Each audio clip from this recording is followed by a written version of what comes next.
della Repubblica, saluto i presenti, in particolare le autorità civili e militari, le associazioni, siamo in tantissimi ed è sempre un'emozione grande, una bella festa ritrovarsi in questa occasione. Saluto la Corale Novese, un applauso a loro, diretta dal maestro Chris Giuliano. E il corpo musicale Romualdo Marenco, quest'anno per la prima volta diretto dal maestro Flavio Bar.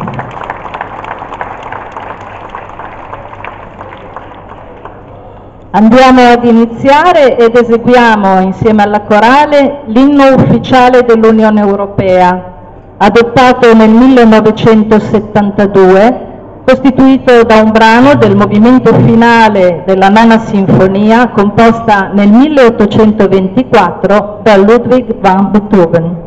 Per noi, l'inno alla gioia. Bar.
piano a tutti i cittadini novesi, a tutte le associazioni d'arte, a tutte le associazioni di volontariato presenti questa mattina.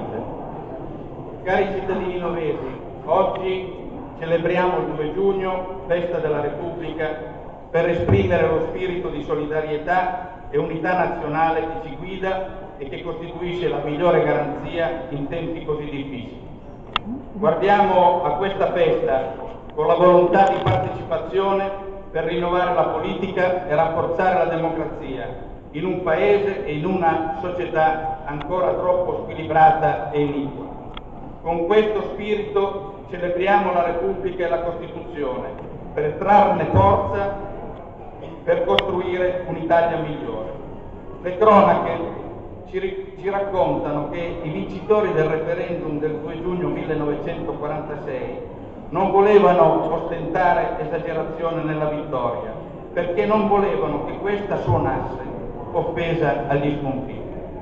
Nei resoconti successivi alla vittoria della Repubblica si raccontava come l'inizio della nuova Italia era non nella vittoria, ma nel silenzio, nella serietà e nella compostezza. Tutti gli italiani e le italiane, questa era la convinzione unanime, si erano fusi in un patto che era e doveva essere al di sopra di ogni forma istituzionale e che aveva il suo documento nell'unità del Paese. Tutti erano consapevoli che quel plebiscito di natalità era un atto di inizio. Nel dicembre scorso il nostro Paese si è pronunciato sul testo di riforma costituzionale. La maggioranza degli italiani ha respinto quella proposta, con una partecipazione al voto straordinaria, quasi sorprendente di questi tempi. È stato uno scontro duro, per alcuni aspetti anche cruenti, soprattutto oggi, che non ci sono più ideologie divisorie. La riforma riguardava la seconda parte della nostra Costituzione, ma è sulla prima parte, quella dei principi e dei valori, che dobbiamo ritrovare l'unità del Paese. La nostra Costituzione non è un bene di parte, di alcuni contro altri. Se fosse così dovremmo preoccuparci seriamente. In questi giorni sono andato a rileggermi il bellissimo discorso di Calamandrei a Milano il 26 gennaio del 1955 tenuto ai giovani universitari e liceani. Calamandrei diceva: la nostra Costituzione è in parte una realtà, ma soltanto in parte una realtà. In parte è ancora un programma, un ideale, una speranza, un impegno, un lavoro da compiere. E aggiunge: c'è una parte della nostra Costituzione che è una polemica contro il presente, perché quando l'articolo 3 dice è compito della Repubblica rinnovare gli ostacoli di ordine economico e sociale che impediscono il pieno sviluppo della persona umana, riconosce con questo che questi ostacoli oggi ci sono di fatto e che bisogna rimuovere. E continuava: è una Costituzione che apre le vie verso l'avvenire, è una Costituzione rinnovatrice, progressiva, che mira alla trasformazione di questa società. Però vedete, la Costituzione non è una macchina che una volta messa in moto va avanti da sé. Bisogna metterci dentro l'impegno, lo spirito, la volontà di mantenere queste promesse, la propria responsabilità.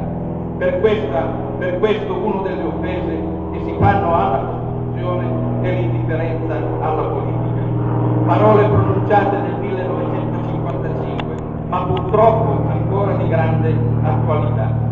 Ci aspetta un lavoro enorme, ancora oggi e sicuramente oggi ancora più difficile. Questo è un paese che fa fatica a ricordare, che cerca di rimuovere subito, che non esercita l'impegno di fare memoria.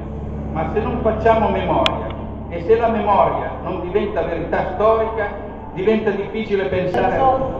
Marciabile. Io chiederei gentilmente alle persone nell'altrone di fare silenzio, se è possibile, di ascoltare o eventualmente di uscire. Grazie. Se senti.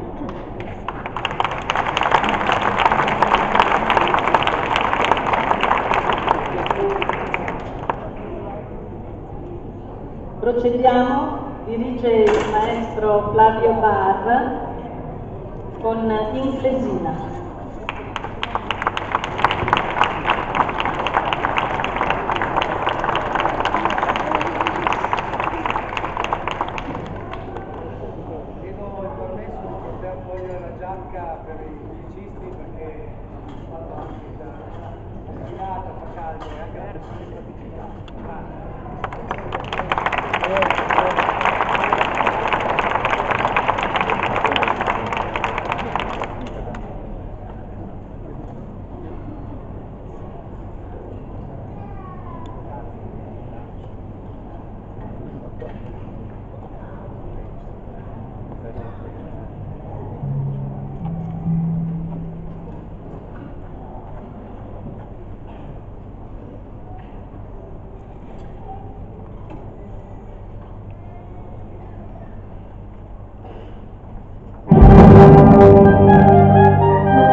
senza sceneggiatura, su cui ognuno può imbastire il proprio canovaccio. Di Jaap Boudéan, La storia.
siciliana, il movimento del mare con flutti a volte impetuosi, a volte placidi, la processione vista dalle barche dei pescatori, il carretto siciliano sono i tre momenti che l'autore ha descritto per omaggiare la terra di Sicilia. Di Flavio Bar, Suite siciliana.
l'operetta con la fanfara, espressione della tradizione militare austriaca, e termina con un eccitante galoppo di Franz von Suppé, La cavalleria leggera.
come segno di benvenuto al maestro Flavio Var, che da oggi ufficialmente il nostro corpo musicale Marengo, il simbolo della nostra città, e credo che questo sia, per quanto ci riguarda,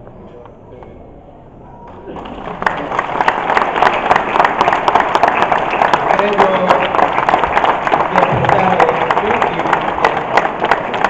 in modo volevo anche oggi consegnare un segno di ringraziamento invece al maestro Andrea Ozzoni, che ha diretto per 25 anni musicale, purtroppo impegnato perché dirige ormai in tutta Italia, quindi oggi non ha potuto essere presente, troveremo un'altra occasione. Però vorrei, insieme all'assessore Cecilia Bergaglio alla Cultura, volevo consegnare a Massimo Cardone, maestro Massimo Cardone, che ha diretto in tante occasioni il nostro corpo musicale ed è un pilastro del nostro quindi anche a lui lo devo ringraziare, il nostro sistema.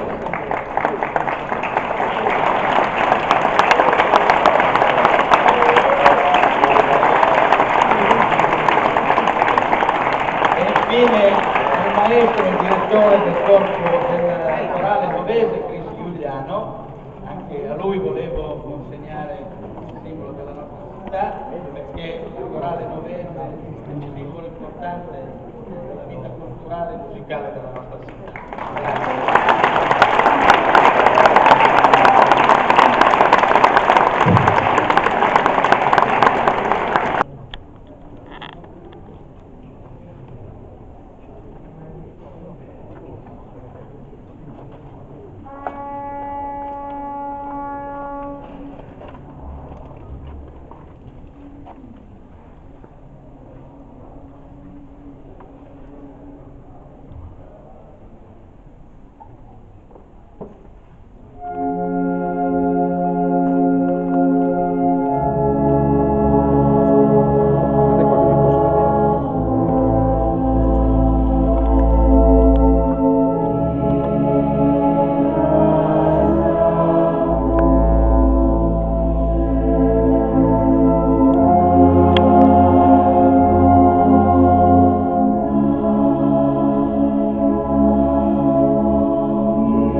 nazioni. Fu certificato con dischi d'oro e di platino in più di 20 paesi. Divenne il disco più longevo nella storia delle classifiche tedesche, rimanendo in classifica per più di un anno.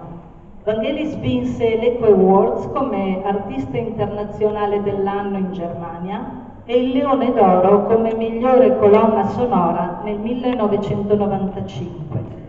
In questo brano il coro canta in una lingua pseudo-latina inventata da Vangelis stesso.